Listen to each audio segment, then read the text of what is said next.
यानी वोट देने के लिए हम हिंदू, वोट के लिए अनुसूचित जाति, अनुसूचित जनजाति और पिछड़े वर्ग का व्यक्ति हिंदू, लेकिन सत्ता में बैठने के बाद हम हिंदू नहीं रह जाते।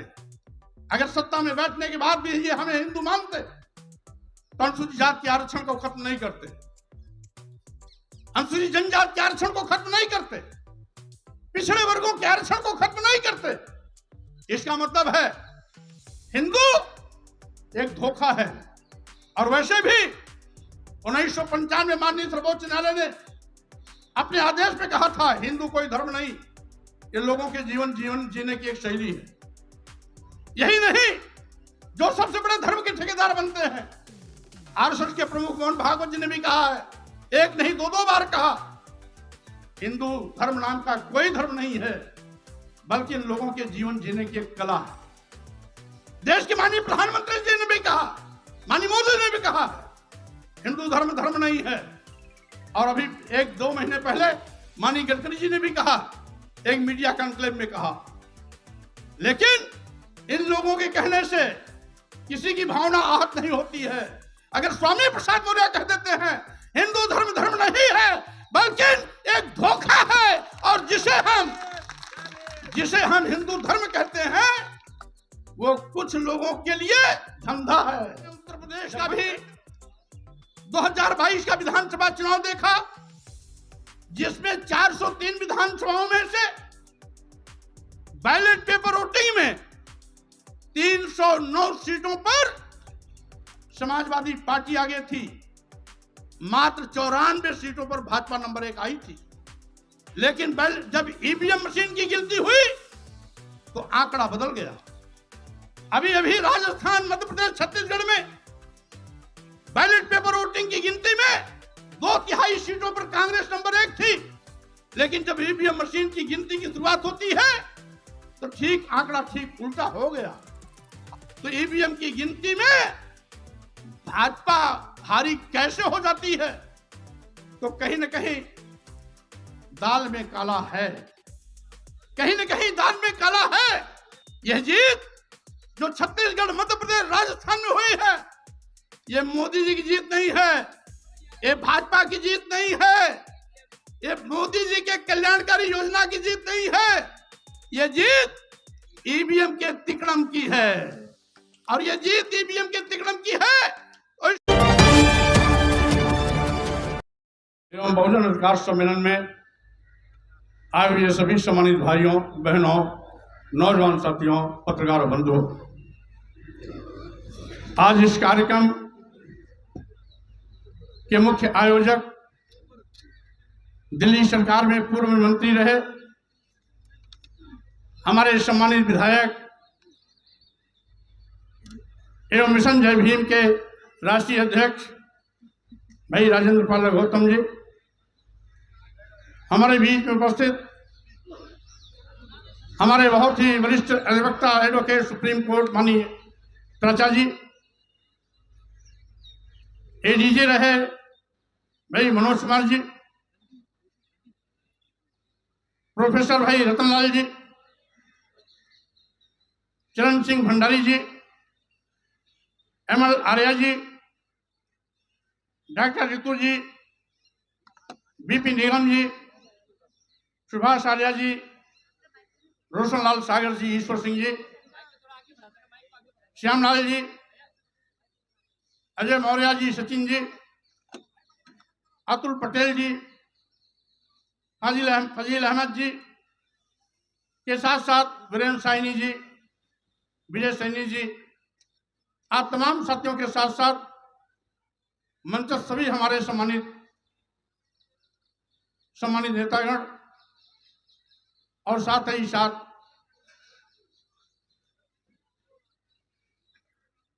इस बहुजन मिशन जय भीम मिशन के हमारे सभी जिम्मेदार पदाधिकारी, सहयोगी आयोजक साथियों, आज बहुजन अधिकार सम्मेलन की आवश्यकता क्यों? इसलिए कि आज भारतीय संविधान की शपथ लेने वाले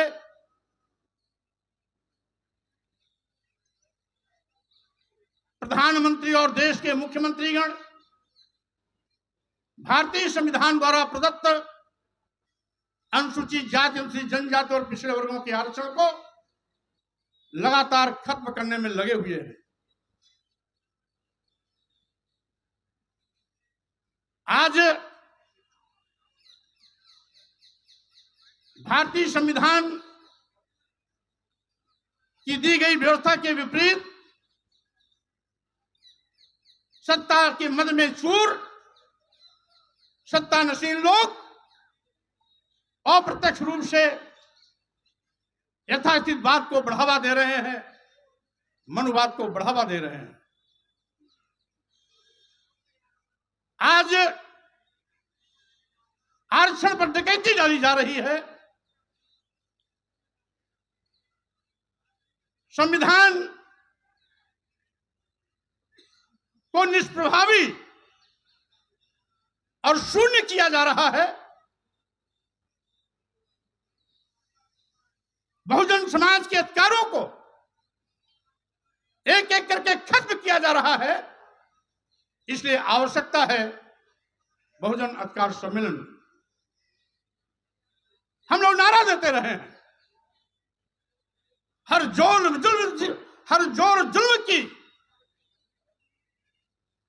जुल्म के टक्कर में संघर्ष हमारा नारा है। तो स्वाभाविक रूप से आज जब हमारे हकों पर डकैती डाली जा रही है, अधिकारों पर डकैती डाली जा रही है, संविधान को कमजोर किया जा रहा है, आरक्षण को शून्य निष्प्रभावी किया जा रहा है, तो स्वाभाविक रूप से आज संघर्ष के रास्ते पर फिर से हमें चलने की आवश्यकता है। सड़क के माध्यम से अपनी आवाज को फिर से बुलंद करने की आवश्यकता है। इसलिए आज यह कार्यक्रम आयोजित किया गया है कि जिससे कि बहुजन अपने अधिकारों के प्रति सचेत रहे, सावधान रहे। साथियों, आप जानते हैं आज लोकतंत्र को भी कमजोर किया जा रहा है। अभी हमारे सुप्रीम कोर्ट के वरिष्ठ अधिवक्ता महोदय ने बताया कि किस तरीके से तानाशाही, हिटलरशाही के रास्ते पर चलते हुए लगभग 150 सांसदों को सरकार की सारे पर सदन के बाहर किया गया। क्या है लोकतंत्र को दबाने की साजिश नहीं है? क्या जबरियन सरकार अपनी बात को थोपने का दुस्साहस नहीं कर रही है क्या? और साथ ही साथ आज सरकार अपनी कमजोरियों को छिपाने के लिए तरह तरह के हथकंडे अपना रही है। आज जितने भी विज्ञापन निकलते हैं, उत्तर प्रदेश में हो, दिल्ली में हो, भारत सरकार में हो, डबल इंजन की सरकारों के देखरेख में चलने वाली प्रदेशों में हो, हर जगह पर आज अनुसूचित जाति और अनुसूचित जाति का आरक्षण कहीं 2%, कहीं 3%, कहीं 4% दिया जा रहा है। पिछड़े वर्गों के 27% आरक्षण के सापेक्ष कहीं 5%, कहीं 6%, कहीं 8% दिया जा रहा है। तमाम विज्ञापनों को देखने से पता लगता है तमाम विभागों में आरक्षण को तो शून्य कर दिया जाता है। अभी अभी ऐसे कई उदाहरण हैं जिसको मैं समय समय पर अपने ट्विटर के माध्यम से सार्वजनिक भी करता रहता हूं। और इस तरीके से आज हकों पर डकैती डालना, साथियों, उसमें बहुत कुछ भूमिका हमारी आपकी भी है। सन 1931 की जातीय जनगणना के आधार पर मात्र 3.5% ब्राह्मण है, 3% क्षत्रिय है, 1.5% वैश्य है। तीनों को जोड़ लिया जाए तो लगभग 7-8% होता है। यानी शेष सब बहुजन समाज है। तो 8% लोग अपने बलबूते पर सरकार नहीं बना सकते हैं। उन्होंने हमारी बहुजन समाज की ताकत को तोड़कर हिंदू के नाम पर ठक्कर के बहका करके अपना उल्लू सीधा करने का काम किया। यानी वोट देने के लिए हम हिंदू, वोट के लिए अनुसूचित जाति, अनुसूचित जनजाति और पिछड़े वर्ग का व्यक्ति हिंदू, लेकिन सत्ता में बैठने के बाद हम हिंदू नहीं रह जाते। अगर सत्ता में बैठने के बाद भी ये हमें हिंदू मानते तो अनुसूचित जाति के आरक्षण को खत्म नहीं करते, अनुसूचित जनजाति के आरक्षण को खत्म नहीं करते, पिछड़े वर्गों के आरक्षण को खत्म नहीं करते। इसका मतलब है हिंदू एक धोखा है। और वैसे भी 1995 में माननीय सर्वोच्च न्यायालय ने अपने आदेश में कहा था हिंदू कोई धर्म नहीं, ये लोगों के जीवन जीने की एक शैली है। यही नहीं, जो सबसे बड़े धर्म के ठेकेदार बनते हैं, आरएसएस के प्रमुख मोहन भागवत जी ने भी कहा है, एक नहीं 2 बार कहा, हिंदू धर्म नाम का कोई धर्म नहीं है, बल्कि इन लोगों के जीवन जीने की एक कला है। देश के माननीय प्रधानमंत्री जी ने भी कहा, माननीय मोदी ने भी कहा है, हिंदू धर्म नहीं है। और अभी 1-2 महीने पहले माननीय गडकरी जी ने भी कहा, एक मीडिया कॉन्क्लेव में कहा। लेकिन इन लोगों के कहने से किसी की भावना आहत नहीं होती है। अगर स्वामी प्रसाद मौर्य कह देते हैं हिंदू धर्म नहीं है बल्कि एक धोखा है, और जिसे हम हिंदू धर्म कहते हैं वो कुछ लोगों के लिए धंधा है। जब हम कहते हैं कि ये कुछ लोगों के लिए धंधा है, तब पूरे देश में भूचाल मच जाता है। लेकिन वही चीज अगर मोहन भागवत जी कहते हैं, माननीय प्रधानमंत्री नरेंद्र मोदी जी कहते हैं, माननीय गडकरी जी कहते हैं, तो किसी की भी भावना आहत नहीं होती। अगर वही चीज स्वामी प्रसाद मौर्य कह देते हैं तो लोगों की भावना इतनी कमजोर होती है कि उनकी भावनाएं आहत हो जाती है। क्या विडंबना है। माननीय सर्वोच्च न्यायालय ने 1995 में कहा तो किसी भी धर्माचार्य ने कोई टिप्पणी नहीं की, लेकिन अगर वही चीज स्वामी प्रसाद मौर्य के मुंह से निकल जाती है तो पूरे देश में एफआईआर की झड़ी लग जाती है। क्या विडंबना है। आखिर हम क्या कहते हैं? हम तो वही कहते हैं जो भारतीय संविधान कहता है। अनुच्छेद 14 में सब क्लास में स्पष्ट है कि वर्ण, धर्म, वर्ण, जाति, लिंग, जन्म स्थान के आधार पर किसी के साथ कोई भेदभाव नहीं किया जा सकता। अगर भेदभाव नहीं किया जा सकता तो सत्ता में बैठे हुए लोग आज खुल्ला हमारे साथ सतला व्यवहार क्यों कर रहे हैं? भारतीय संविधान द्वारा दिया गया अधिकार छीनने का पाप क्यों कर रहे हैं? आरक्षण खत्म क्यों कर रहे हैं? संविधान को निष्प्रभावी क्यों कर रहे हैं? लोकतंत्र को खत्म करने का दुस्साहस क्यों कर रहे हैं? और यही नहीं, ये तो देश को बेचने का भी पाप कर रहे हैं। साथियों, आज सही मायने में जब से डबल इंजन की सरकार वाले आए हैं, सरकारी नौकरियां गायब हो गई। आज देश के नौजवान बेरोजगारी का दंड झेल रहे हैं। करोड़ों नौजवानों को आज बेरोजगारी का सामना करना पड़ रहा है। उनके सामने रोटी का संकट है, उनके सामने पेट की रोटी की भूख है। अभी पार्लियामेंट में जो घटनाक्रम घटित हुई वो भाजपा के सांसद के पर्ची पर ही उनकी प्रवेश हुई थी, लेकिन उसके बावजूद भी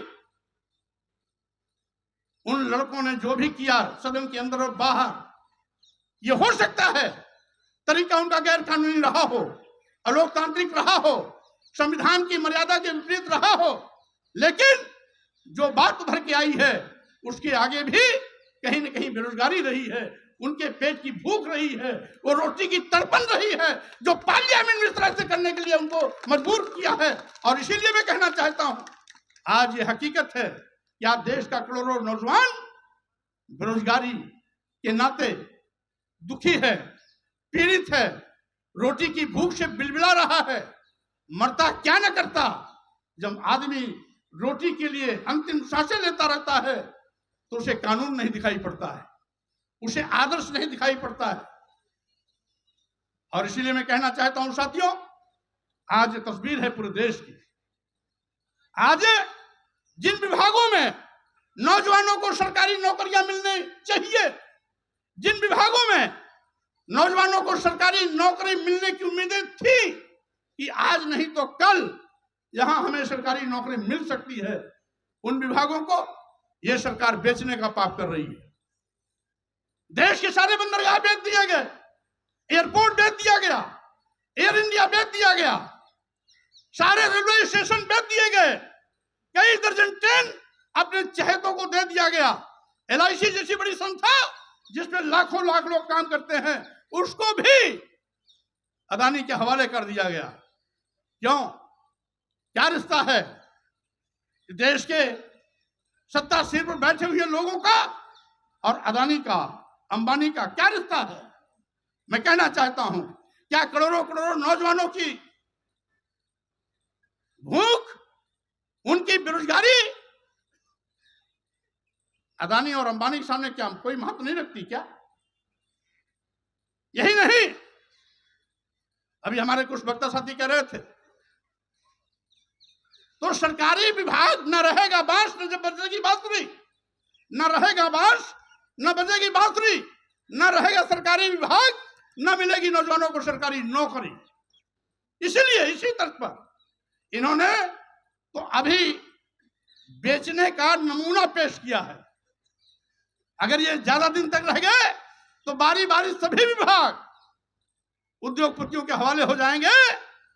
हमेशा हमेशा नौजवान हाथ मलता रह जाएगा, सरकारी नौकरी कभी नसीब होने वाली नहीं रहेगी। इसलिए सावधान हो जाना। यह केवल अनुसूचित जात, अनुसूचित जनजात और पिछड़े वर्गों के ही सम्मान स्वाभिमान की बात नहीं, उनके हक हकूक अधिकार की बात नहीं, बल्कि सामान्य वर्ग के भी देश के उन नौजवानों के सामने बेरोजगारी की संकट खड़े होने जा रही है, उनके लिए भी आगाह करने की यह चेतावनी है। जो कुछ भी हो रहा है, समय रहते देश का नौजवान नहीं जगेगा तो स्वाभाविक रूप से खामियाजा उसका कल आने वाले दिनों में इन नौजवानों को भी उठाना पड़ेगा। मैं कहना चाहता हूं, किसानों की दुहाई देने वाले, किसानों को दुगना लाभ देने का वादा करने वाले लोग किसानों को दुगना लाभ तो आज तक नहीं दिला पाए। अलबत्ते जब जब किसानों के खेत में उत्पाद पैदा होता है तो सरकारी क्रयकेंद्र नदारद हो जाते हैं। किसानों को अपना उपज बिचौलियों के माध्यम से बेचना पड़ता है। औने पौने दामों में उनको अपनी घर गृहस्थी, घर परिवार की रोजी रोटी, बेटे बेटी की पढ़ाई, डॉक्टरी के लिए उनको पैसे की आवश्यकता होती है, तो मजबूरी में उनका अपना उत्पाद बेचना पड़ता है। आज उत्तर प्रदेश व देश बड़े पैमाने पर अराजकता का माहौल है। किसान अपने हक के लिए लड़ता है। हजारों लोगों को जान देनी पड़ी, तब जाकर के किसान विरोधी जो किसान बिल आ रहा था, सरकार उसको वापस ली। संघर्ष में ताकत है। अगर किसान बिल वापस हो सकता है तो जो भी सरकार गलत काम कर रहे हैं, अगर आप सड़क पर निकलेंगे तो इनको वापस कदम हटाना पड़ेगा, इनको गलत निर्णय वापस लेना पड़ेगा। यह किसानों ने साबित कर दिया कि जो लोकतंत्र में सबसे बड़ी ताकत है, हमारा संघ, हमारा संगठन, हमारी भीड़, ये लोग की भीड़, लोकतंत्र की जो भीड़ है, इसमें बड़ी ताकत है, इसमें बड़ी ताकत है। भारतीय संविधान के माध्यम से जो लोकतंत्र को बाबा साहब डॉक्टर अंबेडकर ने हमारी व्यवस्था के रूप में हमें दिया है, वो हमारी ताकत है। उस ताकत का इस्तेमाल समय समय पर हमें करने के लिए तैयार रहना चाहिए। स्वाभाविक रूप से जुल्म जाति अत्याचार वही होता है जहां जुल्म जाति अत्याचार सहने वाले लोग होते हैं। जुल्म जाति अत्याचार का प्रतिकार जब किया जाता है तो जुल्म जाति अत्याचार करने वाले लोग कदम पीछे हटाते हैं। इसलिए अगर आप चुप रहेंगे, अगर जुल्म जाति अत्याचार सहते रहेंगे, जाति सहते रहेंगे, जो कुछ भी हो रहा है इसको चुप्पी मार करके देखते रहेंगे, तो जुल्म जाति अत्याचार करने वाले का हौसला बढ़ता रहेगा और साथ ही साथ यह सिलसिला ज्यादा तेजी के साथ आपके साथ और बढ़ता रहेगा। इसलिए साथियों, मैं कहना चाहता हूं, आज वक्त आ गया है। बाबा साहब डॉक्टर अंबेडकर ने जो हमें भारतीय संविधान दिया है, उसी का नतीजा है कि आज हमारे घरों में भी पढ़े लिखे लोगों की एक लंबी कतार है, डॉक्टर इंजीनियर की भी एक लंबी कतार है, आईएएस आईपीएस की भी एक लंबी कतार है, जजेस और तमाम अधिकारियों की एक लंबी कतार है, वैज्ञानिकों की भी एक लंबी कतार है, हाई कोर्ट के एडवोकेट और सुप्रीम कोर्ट के एडवोकेट की एक लंबी कतार है। अगर बाबा साहब डॉक्टर अम्बेडकर का भारतीय संविधान नहीं होता तो हमको तो पढ़ने लिखने का अधिकार भी नहीं था। सैकड़ों सालों से हमें पढ़ने लिखने से रोका गया था। नारी शूद्रो नधियताम, इस देश की स्त्रियों को, इस देश के शुद्ध समाज को, जिसे अनुसूचित जाति, जनजाति और पिछड़ा वर्ग कहा जाता है, इसको तो पढ़ने लिखने का अधिकार ही नहीं था।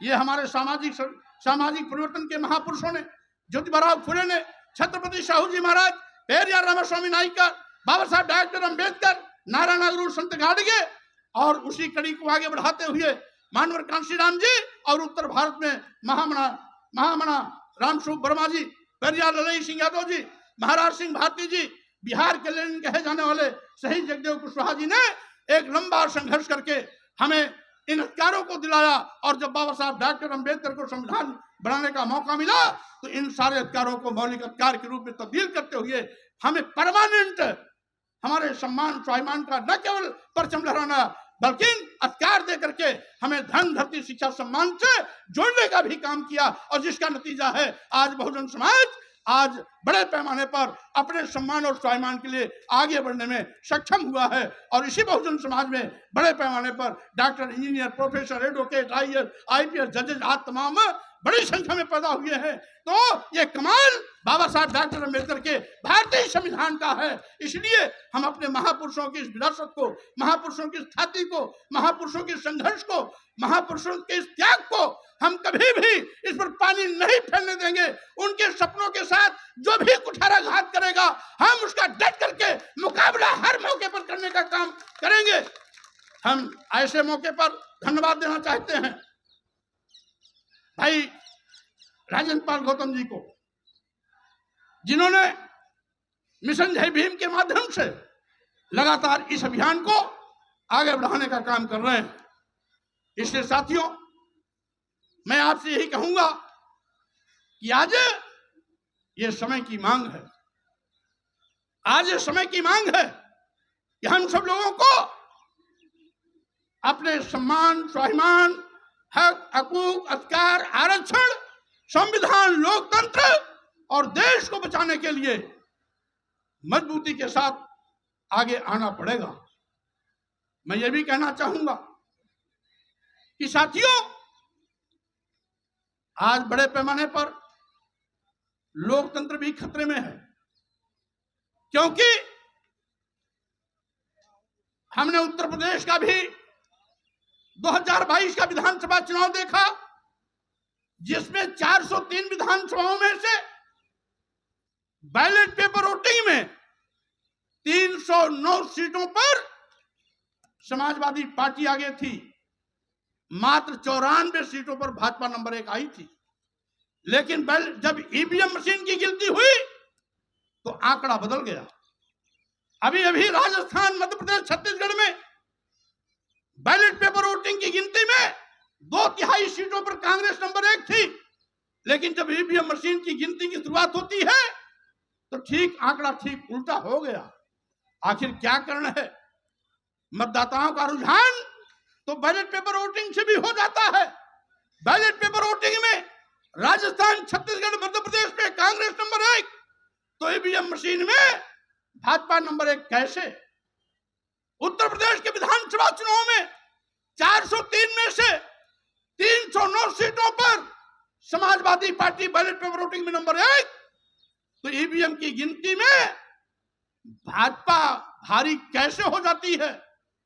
तो कहीं न कहीं दाल में काला है, कहीं न कहीं दाल में काला है।